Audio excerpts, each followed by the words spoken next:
Gaming has its fair share of graphic, violent, sexual content that is not allowed to be in places on the internet like YouTube. But unlike a lot of other companies, the live streaming service Twitch has a specific list of games that are not allowed on the platform. What does it take to get banned on the Twitch game list? Well, taking a look at Twitch's list of prohibited games, we see games like Play, The Maiden, Assault Violent, and Inferno, Cleansing, Suck My or Die, and Yandere Simulator. Today I'll be looking at some of these games as well as games that would likely fit within the list.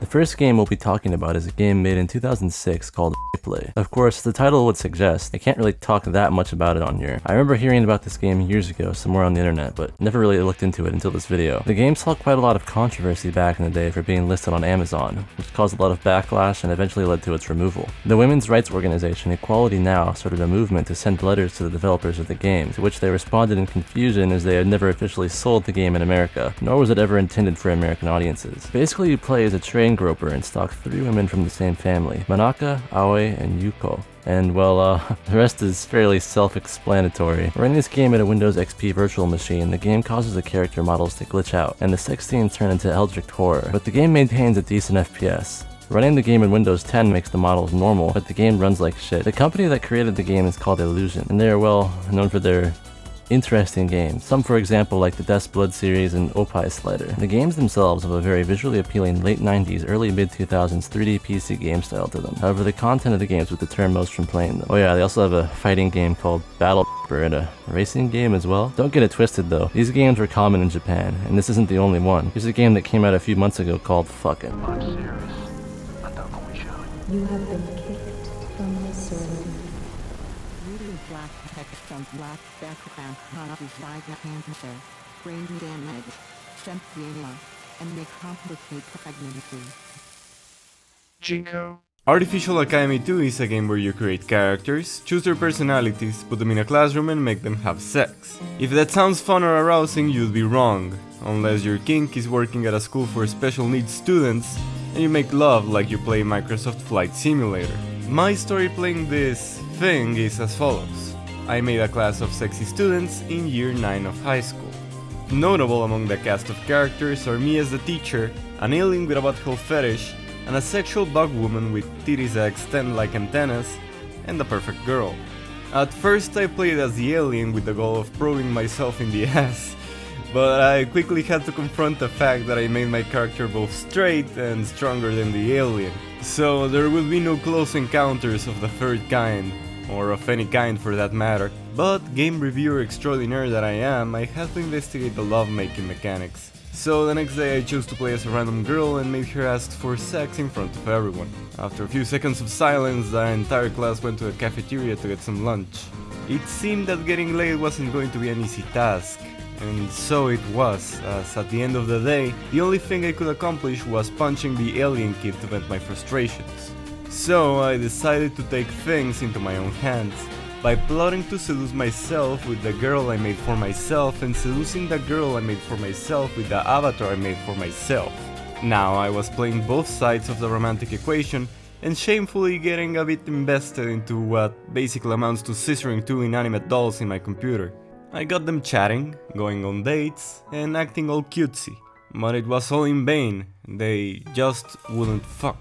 Eventually, a random girl approaches my character at the end of a lecture and proposes me to do the deed right then and there. Not wanting to play the game anymore, I accept her offer, and the lovemaking unfolds before my eyes. But as I am watching the definition of Uncanny Valley, it suddenly hits me. In the background, this girl has been seducing my character day in and day out, and I had finally given her what she wanted. I had somehow spiritually cuckolded myself. I rate this game a 0 out of 10. All of the sailors are big, you know. You'll know who they are just by looking. During this time period, propaganda shooter games were not something super rare. Most were satirical in nature, such as the game Quest for Saddam by Petrilla Entertainment made in 2003. You start the game and are greeted with the map and some voice lines start playing. I'm coming to get you, Saddam. There's signs of Saddam everywhere, and your goal is to find the exit of the stage by collecting keys. From a gameplay perspective, the game is actually kind of fun to play. The jumping is kind of janky, but everything else feels relatively fluid. You have multiple guns to choose from, such as a chain gun, shotgun, and the default AR-18. You can enable the chat in the control settings and type as well, which does nothing, but I don't know, it's interesting. As you progress through the levels, you get closer and closer to Saddam's hideout, until you eventually end up at a porta potty that's labeled "Not the entrance to Saddam Hussein's hideout." After you jump in, you see various art pieces on the wall, and find Saddam not long after in a fairly anticlimactic fight. Looking into who made the game online, we find their old website and discover it was created by a single person named Jesse Petrilla.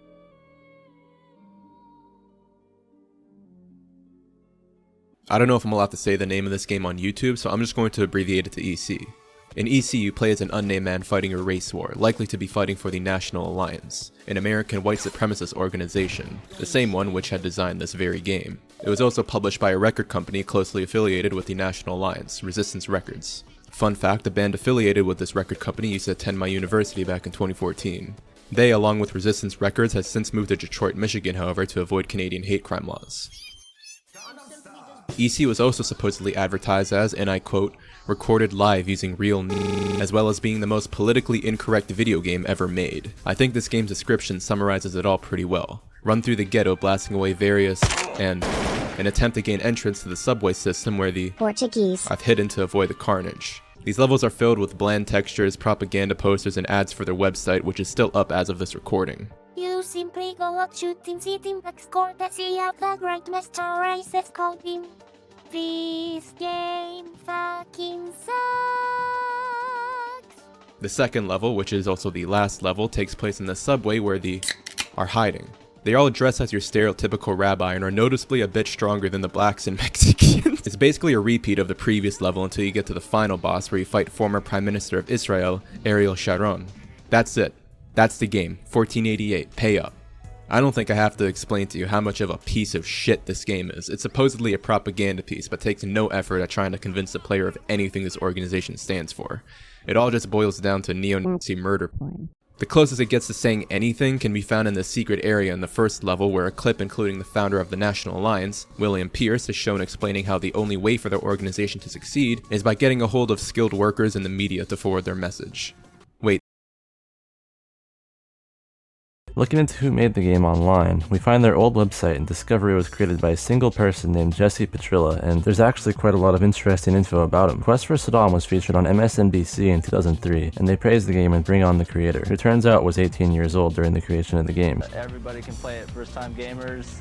If you've never played a video game before, this is for you, this is the one to try. On the bio on his website, we learn he was previously in the military, as well as featured on newspapers and web articles praising him for his humor and game design, his goal being to one day overthrow Bill Gates. Jesse would make a few games prior to the Quest for Saddam for DOS on the Duke 3D engine, such as the Quest for Al-Qaeda, stating that the Duke 3D build engine was only a megabyte, in comparison to the Quake engine being over 100 megs. The game is shorter than the Saddam game, however in my opinion feels a lot better due to the game engine making it feel like a Doom wad. The gameplay, however, is essentially the same. Fight through the enemies until you make your way to Bin Laden. However, this time you are only greeted with a text box describing what happens rather than you taking him out yourself like in the last game. Funny enough, this game would also be covered by MSNBC in 2002, and he describes the creation of the game as being an outlet to express anger over the 9/11 attacks. He also appeared on this show called The Screensavers, where he describes his modding process and other aspects of his life. The next game he would make after this one was the precursor to the Quest for Saddam for DOS, made in 2002, called The Quest for Hussein. Interestingly, the first level in the 2003 game has the same design here, so likely this game was the original and the 2003 version was a port. I didn't finish this game as the controls here were way worse than the last game, and there wasn't any sound. This was likely more so just due to me poorly setting the game up or something, because, you know, for DOS. In 2006, a mod for the Quest for Saddam would be created supposedly by the Global Islamic Media Front, a group affiliated with Al-Qaeda. The game is pretty much just a reskin of the original game, except this time you're playing as Al-Qaeda and trying to kill Bush. Every level blasts a different song at you, but the gameplay is pretty much identical. You enter Bush's hideout and take him out. His model in the game files is still named Saddam, however they made him really short. Out of curiosity, I sent Jesse some questions. I asked about the next game he was making about Britney Spears that was mentioned in an article but was never released. He said it never made it out of the concept phase, and Britney's lawyers were pressuring him, so he canned the project. He said that the people behind the Quest for Bush could have been more creative, as their game was pretty much just a reskin. Nowadays, he recently started uploading retro tech videos to YouTube, and all around a cool ass dude. You should never do an exercise without... My use of profanity was completely unnecessary. Oh shit, maybe. Other similar but lesser known games like Al-Qaeda Hunting 3D and its deep cut sequel World War III The Fight Against Terrorism also both released in 2002. Al-Qaeda Hunting 3D is probably one of the worst games I've ever played. The controls are atrocious, there's no real way to properly aim at enemies, and the game just crashes randomly. World War III The Fight Against Terrorism is pretty much literally the same exact game but with slightly improved controls. I could not play either of these past the first 5 minutes, but they barely last that long if you complete them. Other games made in the Middle East like Quest for Bush exist as well, such as Special Operations 85 Hostage Rescue, also known as Rescue Nuke Scientist, released in 2007, which I had to go to some Russian websites to obtain. The goal is to save Iranian nuclear scientists kidnapped by the US. Apparently the game took 3 years to make and a budget of less than $40,000. The game was a response to a company called Kuma Games who made simulations of real-world events in game form in their game Kuma War, specifically the scenario Assault on Iran around 2005, which kinda leads down into its own rabbit hole, as apparently in 2012 one of Kuma Games' designers was sentenced to death in Iran. This article reads, according to the excerpts, Mirza Hekmati said, after working for DARPA, I went to Kuma Games Company. This computer company was receiving money from the CIA to produce and design and distribute free special movies and games with the aim of manipulating public opinion in the Middle East. The goal of the company in question was to convince the people of Iran and the people of the entire world that whatever the US does in other countries is a good measure. Damn, this shit just got deep as fuck.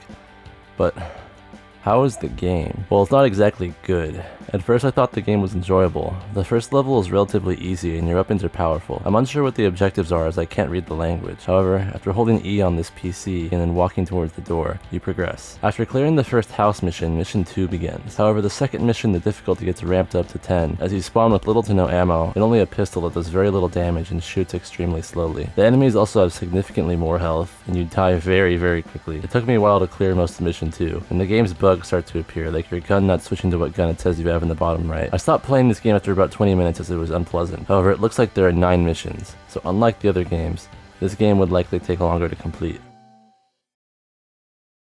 Welcome to the Electronic Video Agent installation.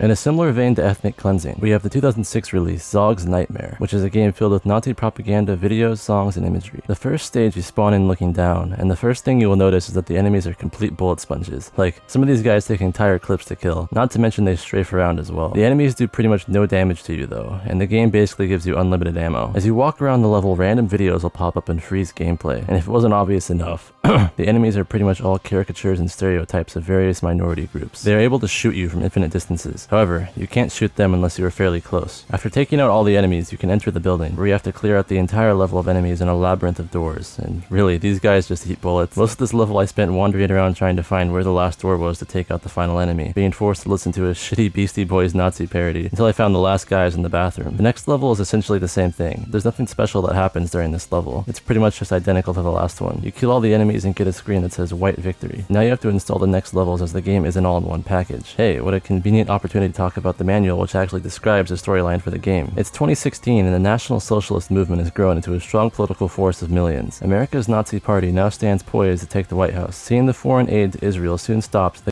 respond with lethal force. Dr. Abraham Eichenstein, proctologist, orders his death squad into action. The terror team deploys to NSM party headquarters in Washington, D.C. Backed by black gangsters lusting for white blood, the unclean hordes shoot their way in and infest the building. Your job, Whitey. Ethnically cleanse. Liquidate all subhumans. The next level is another clear all enemies stage, except this time it's designed more like a maze, and the enemies do a lot more damage now. I died quite a few times and wasted 10 minutes wandering the stage looking for the last enemy. I'm not sure if there was a programmed ending as I searched for a long time and couldn't find anything, so I just quit out. The next stage is completely different from anything else you see. As you spawn in to see all the textures on the walls are the same. The enemies are super fast and you only have one gun, and the enemies take multiple clips to kill while they do immense damage to you. According to the manual, after clearing out the previous levels you sleep to rest and your dreams become invaded by the doctor. The same thing as before happened, where after slowly killing all the enemies, nothing happens. So I just quit. Soon after this, they released a sequel to EC called White Law. And like Malcolm X once said, without critics, you'll likely have no success. EC was no stranger to harsh criticism, even among their own people, so let's see if they learn from their mistakes. Okay, so the premise of this game is the exact same, so I'm not going to dwell on this too long, but this game's got lore. It's January 6, 2021. Diversity has plagued the nation. Gas is $3.29 per gallon and all white cops have been removed from society to be replaced with the equality police. Former SWAT officer Michael Riley, the protagonist of this game, decides to go postal after being dismissed from the force for his political views. It was later found out that he was the lead developer of EC. In White Law, instead of going after specifically minority groups, you also go after diddlers, journalists, and cops, so it's got a little something for everyone. Furthermore, the game takes itself a lot more seriously than EC. There's actual world building and a soundtrack that actually fits the tone of what they're going for instead of just whatever was on the dev's Deezer playlist. It still plays like ass though. Fuck this game. Fuck both of these games.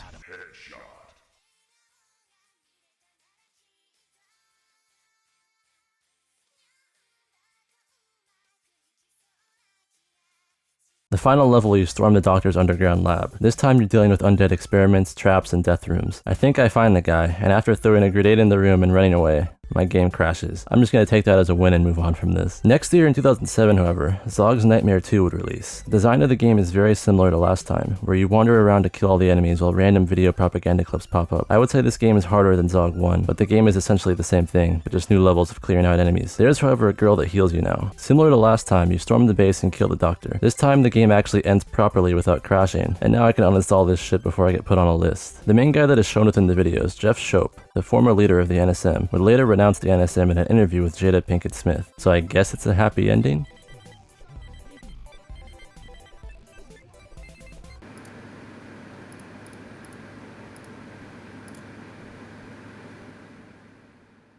Grezzo 2 is an Italian Doom filled with Italian references as you kill and destroy religious icons, politicians, and pretty much anything in sight. The gameplay is actually extremely fun, as you have access to a very large pool of weapons ranging from just your fist to nuclear warheads. The game also has a very wide range of music that plays throughout, including Last Christmas by Wham, Scatman's World, and various Italian songs. The creator of the game intended for the game to be extremely offensive, and as such, it was placed on the banned games list by Twitch. However, I do think it is a fun game to play, as everything is extremely smooth. However, my game did crash quite a few times and I wasted like 20 minutes in this church level with no idea where to go. And by the way, for anyone else out there who got stuck here, you have to press these buttons to advance the stage. A sequel to the game is currently in the works, Grezzo Do 2, and is releasing late 2023 as a Doom 2 mod. I played the demo for the game and it definitely has a different tone, as the game takes place on a darker spaceship, but the combat and controversial aspects remain the same. Using your fist, occasionally your cock will slip out and after you beat the demo, you get access to a level based on the real town of Perugia, Italy. You spawn in and get to crash a concert similar to No Russian from Modern Warfare 2, and explore the town fighting police and pedestrians. Now it goes without saying there are plenty of Doom mods out there, many of which fall under the similar category of being more edgy and graphic. Some games such as Chris Dorner's Last Stand and Matau MC Deliste, both of which are about real life events that involve shootings and death. Matau MC Deliste, you act as the shooter in the real life shooting of MC Deliste, which occurred in Brazil. The song being played is a song by him talking about killing the police, and the game is extremely short as there's really not much to do besides shoot him on stage, which ends the level. Dorner's Last Stand is about the real life event of Chris Dorner, who was a former police officer, and well, I'm not really going to explain the entire event as that's not really the point of this video, but in the game you start in a house and take out waves of police officers. Eventually their house you're in catches on fire, and a boss shows up which I never defeated, but I don't think the game is an ending.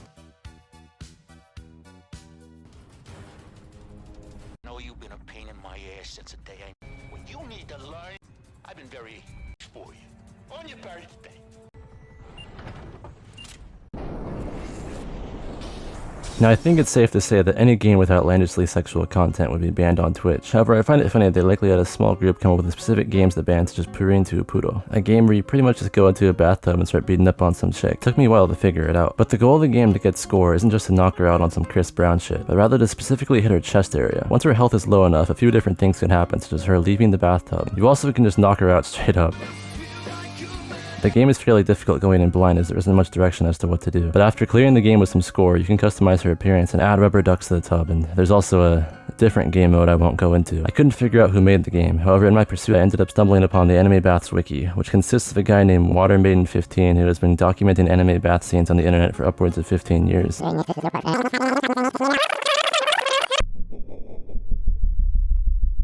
The former leader of the NSM, would later renounce the NSM in an interview with Jada Pinkett Smith. Well, I figured I would attempt to contact him to ask some questions. I asked him what the main motivations behind the creation of the games were, and the answer was to break into a newer niche audience that may not have been aware of the group prior. I also asked him what led him to denounce extremism, and he said it was seeing the humanity within the people he once vilified. Today he engages in peace-building efforts and does public speaking events and helps young people not get involved in gangs or extremist groups.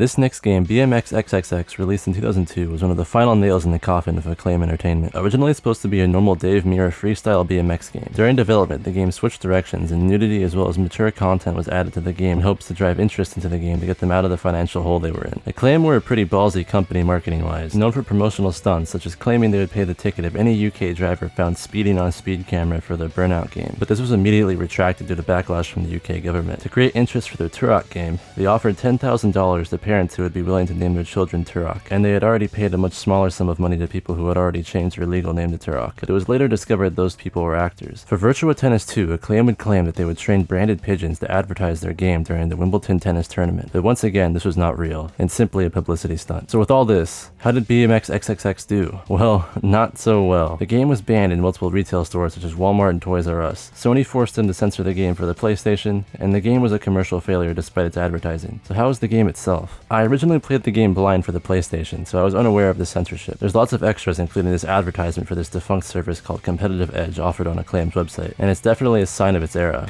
And if you're a member, it means you've got elite gamer status. They also have video ads for their other games here. I create my own BMX waifu and start the game. I vaguely figure out the controls and attempt to do some challenges, and this is where the mature aspects of the game come into play, as everyone is using blatant profanity and tons of sexual innuendo, but really it's not that bad. The first one I found was to help out some pimp. I couldn't figure out where he was though, and failed the challenge. There was another challenge to pick up some prostitutes, and I rode around until I found the pimp finally. Overall, the game on the PlayStation just feels like something similar to Grand Theft Auto in terms of its humor and presentation. However, I wasn't satisfied with that. I wanted to play the real version of the game, so I got the Xbox version, and right off the bat were greeted to an opening FMV not found in the previous version. There's strippers and dudes tricking out in public while Click Click Boom plays in the background, and I can feel my free testosterone levels increase to super physiological levels. There's also more revealing options in the writer editor menu, but in my quest to see some boobies, it doesn't appear they are here. I looked it up and found some Neoseeker posts about it. It turns out there are no codes for it, and you have to get a certain number of points in Rampage mode, so damn. And this shit's banned on Twitch?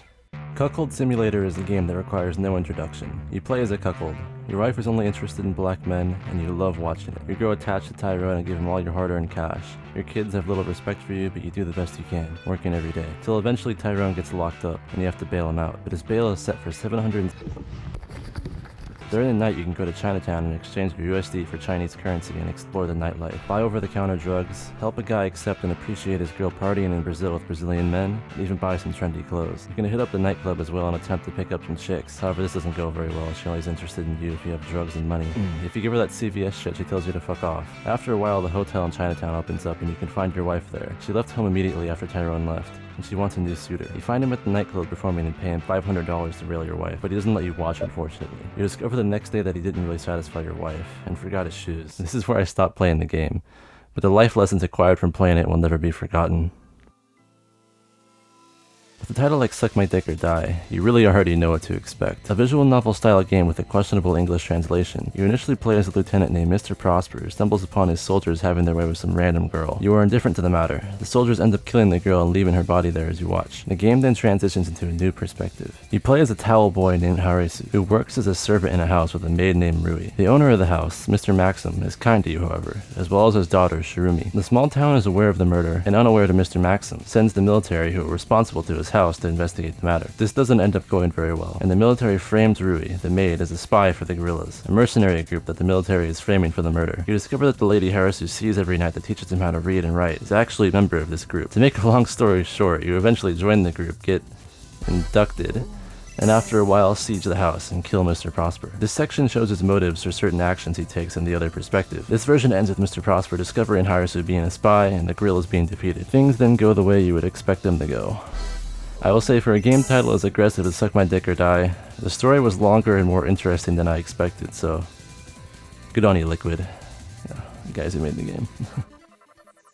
Now for a title such as The Maiden Rape Assault Violent Semen Inferno, the game is not exactly what you would expect. You play as an average anime protagonist, and in school you talk to your childhood friend Yumiko, who happens to also be your homeroom teacher. Somehow. She tells you she is getting married soon, and that you should check on your other friend, Michiru, who is also her sister. Once talking to Michiru, you find her to be out of the ordinary, and strangely sad. You find out that her stepfather died very recently after her real father already died long ago. She invites you to her house, and there you meet her mother Kyoko. After this is where things start to take a turn for the worst. However, there isn't really any infernos, as the title would suggest. Let's just say, after some coercion, she threatens to kill you if you do not punish the two women for revenge due to her stepfather treating her poorly in life. There are two endings in the game, however they both pretty much end the same way.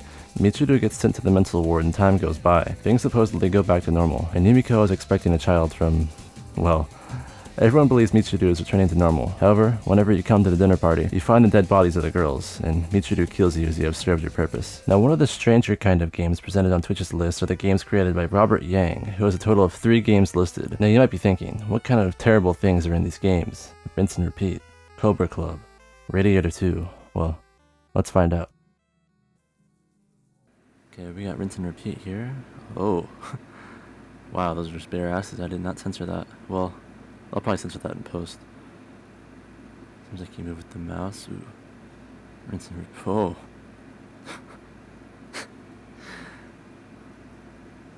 Wow. So what's gonna go down here? Is this gonna be like a... Are we going there?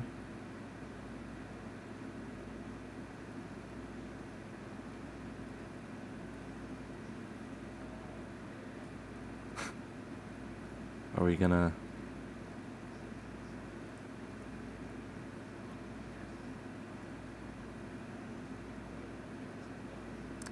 Oh, I got you, bro. I got you. Yeah, I mean, all you really do in this game is just rub the guy up. There's really nothing that bad about it. After you're done, the game ends and there's a cooldown timer to go again throughout the week, but I'm not sure what happens afterwards as I didn't come back. So what exactly is the problem? Let's try another game, Cobra Club. No, this isn't the VIP section of Hustler University, but rather a game where the objective is to take the best dick pic possible. You get this kind of strange start where the game says if you don't agree to connect the game online, the game will never end. Once you start the gameplay is very simple. You take pictures of yourself and send them to others. Unlike last time though, nothing is censored. Eventually these people start telling you things you can do around the room, like click these lights backwards, click this button multiple times, and doing these things allows you to unlock more customization for your dick. The game ends by you getting banned from the chat room, which really confused me at first as the game says you have to reset your progress to continue, and it just hard resets the game. Reading the EULA in more detail though, you see that it's described in there that the player may be banned at any time, and that this is part of the experience. From what I understand, the game would originally send the pictures you took to a public Tumblr page as a sort of archive of everyone's tasteful images. But once Tumblr banned pornography, the servers had to be switched to Twitter, where tweets haven't been made for a while. The last game mentioned, Radiator 2, is more of a compilation of games. A game where you spank a guy's ass, suck on a popsicle, and use a stick shift that has uncanny similarities to choking the chicken. There's also a secret game if you click on the condom presented in the main menu, where you use a sniper rifle to shoot condoms on the people's dicks, as well as shoot down a helicopter. Generally speaking, I don't really see why Robert Yang's games are on the list, as compared to most of the other games, they are extremely plain. The games where you can visibly see dicks are understandable, but you would think that they would just fall into a general nudity ban, rather than be specifically singled out. Who knows?